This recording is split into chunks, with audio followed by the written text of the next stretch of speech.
Hello বন্ধুরা, নমস্কার। আজ খাবার মেনুতে নিয়ে এলাম।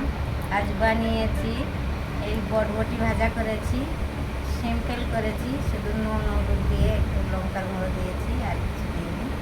আর বানিয়েছি পোস্ত, কাঁচা লঙ্কা বাটা দিয়ে পোস্ত করেছি, নুন হলুদ দিয়েছি।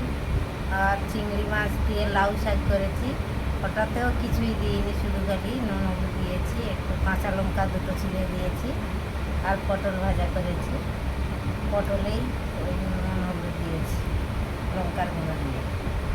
আর একটু মাছের কালিয়া বানিয়েছি, যে মাছের রূপচাঁদ মাছের, ওটাতে একটু আলু দিয়েছি আর পেঁয়াজ টমেটো দিয়েছি, কাঁচা লঙ্কা দিয়ে ওটাও বানিয়েছি। আজ কিছুই দিইনি, সব সিম্পল বানিয়েছি। আর আপনারা ভালো লাগলে লাইক কমেন্ট শেয়ার করবেন। Thank you, by.